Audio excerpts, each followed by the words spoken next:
Keluaran dalam negara kasar KDNK Malaysia merosot sebanyak 4.5% pada suku ketiga tahun 2021. Penurunan itu disumbang pelaksanaan semula langkah membendung COVID-19 yang ketat di seluruh negara pada Julai lalu.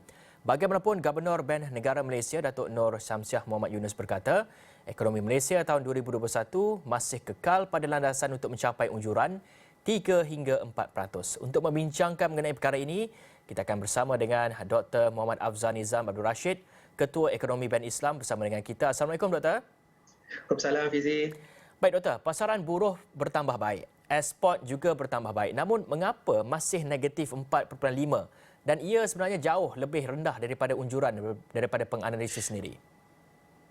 Okey, sebab kenapa dia lebih teruk daripada apa yang dicakap oleh para penganalisis ekonomi, saya rasa jawapannya tak lain tak bukan ianya bersekitaran berkenaan dengan PKP lah. PKP 3.0 yang mana kita sedia maklum kita dapat lihat di bawah PPN ya, beberapa negeri banyak yang dikategorikan dalam fasa 1, terutamanya negeri-negeri yang utama seperti Selangor, Johor, Wilayah Persekutuan dan negeri-negeri ini berada dalam fasa 1 sehinggalah pertengahan bulan September.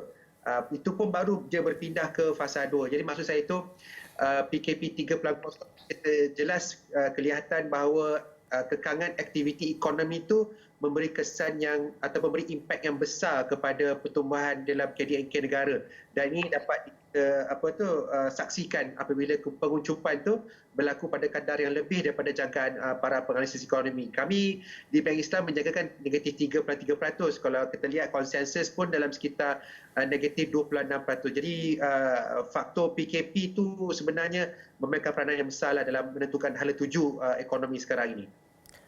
Doktor, walaupun KDNK negatif 4.5, kita masih ada satu lagi suku tahunan, iaitu suku tahunan keempat. Gubernur BNM telah pun menyatakan bahawa untuk tahun penuh 2021, kita boleh mencapai 3 ke 4%. Bermaksud, untuk suku keempat, kita perlu berapa peratus baru kita dapat mencapai 3 ke 4% tahunan penuh itu? Okey, buat masa ini 9 bulan pertama ni pertumbuhan ekonomi berada pada paras 3%. Jadi bermakna dalam suku keempat ni kita perlu mencatatkan pertama pertumbuhan yang positif, kedua nampak gayanya minimum kena capai pertumbuhan 3% untuk mencapai purata pertumbuhan antara 3 ke 4% lah. Maksudnya kalau pertumbuhan ekonomi berada pada paras 3% pada suku keempat, kita hanya dapat mencapai range ataupun julat yang rendah, iaitu 3%. Sedangkan julatnya adalah antara 3 ke 4% saja. Jadi kena berada dalam paras yang positif. Persoalan seterusnya boleh kecapai, tapi kita lihat banyak dah orang kata tu kelonggaran yang diberikan. Interstate travel ban pun telah dialihkan. Jadi saya kira sepatutnya kita boleh mencapai pertumbuhan yang lebih baik pada suku keempat nanti. Dan Doktor, berkaitan dengan isu kesihatan, R0 semakin meningkat dan ini mungkin akan mencetuskan satu gelombang baru jangkitan. Bagaimana kalau ada ataupun sekiranya ada gelombang baru ini, apa yang akan terjadi? Adakah akan merencatkan dari segi pertumbuhan ekonomi pada tahun 2021 ini? Okey, Hafizi, saya rasa kan sebenarnya kita dah banyak belajar daripada COVID-19. Maksudnya, bila berlaku PKP, kesannya pada ekonomi jelas ketara. Kita dapat lihat pada suku kedua tahun lalu, negatif 17, lebih 17%. Lepas itu kita dapat lihat pada suku keempat tahun lalu. Kemudian suku yang terbarulah suku ketiga yang mana angka mencatatkan negatif 45%. Jadi maksudnya kita semua ni kena cakna tentang betapa pentingnya untuk mematuhi SOP supaya kita dapat mengawal kata tu kadar jangkitan, dan apabila R0 tu dah mencecah 1.0, jadi itu merupakan satu signal yang besar pada kita semua untuk kita lebih berhati-hati dalam kita menjalankan aktiviti ekonomi.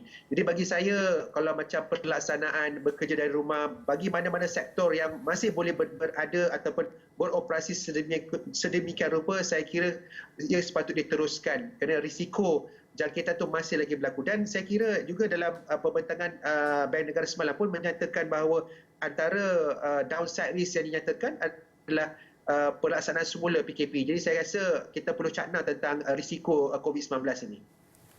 Doktor, sekiranya ada PKP dan juga sekiranya jangkitan COVID-19 terus meningkat, bagaimana pula dengan jangkaan pada tahun 2022? Berapa lama lagi masa yang bakal diambil untuk kita pulihkan ekonomi ini? Sebab sebelum ini ada pakar dan juga pak analisis ada maklumkan ekonomi kita akan pulih pada tahun 2023. Ya, naratif ni seperti yang kita pernah dengar sebelum ni. Kita menjangkakan 2021 ni pulih. Tapi benar pulih, tapi pada kadar yang sangat-sangat perlahan. Saya kira risiko untuk berlaku perkara yang sama juga masih lagi sama.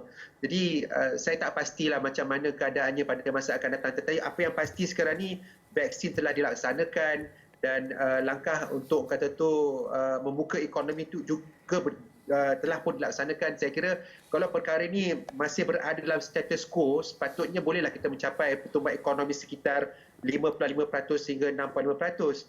Tapi yalah, kalau R0 tu semakin tinggi, jadi kemungkinan untuk membuat semakan semula terhadap unjuran ekonomi itu memang sememangnya sentiasa ada.